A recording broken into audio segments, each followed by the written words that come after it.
On this day of remembrance, a family in Clay County is sharing their son's story. Army Specialist Aaron Fields was killed 8 years ago while serving in Afghanistan. Lindsay Jackson joins us now from the newsroom and has more on how his family is honoring him. Lindsay. Jackie and Bill Pilkins say their son Aaron Fields was someone who cared for anyone, no matter who they were. We used to be one of those families that loved a 3-day weekend, and it was barbecue and fireworks and whatever.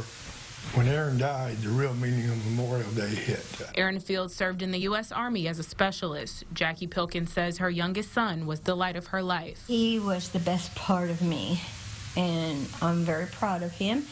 When he was younger, he was very shy and didn't speak much, and it took him a long time to warm up to people. She says when Aaron joined the Army, she noticed a change.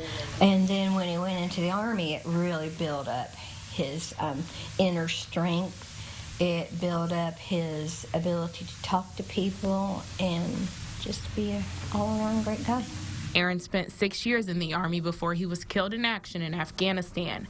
His parents say May 21st, 2012, their greatest fear became a reality. The only blessing that we had was that morning he had called and talked to his mom. So she got to talk to him and actually got to say goodbye, not knowing that was the last time that she would get to say goodbye. But, I mean, that was a blessing. And then it was just a whirlwind. It was just a whirl after that. They say they want to make sure Aaron's name lives on forever by helping others in his honor. They're going to get some kind of surprise in some way, I don't know. Maybe it'd be a big breakfast basket or a big lunch basket or something really special to others who do something really wonderful. And I plan on putting in a card telling them about Aaron and one of his big posters like we've got over there on the door. Every year on May 21st, Aaron's family and friends come together to celebrate his life. All right, thank you so much, Lindsay. And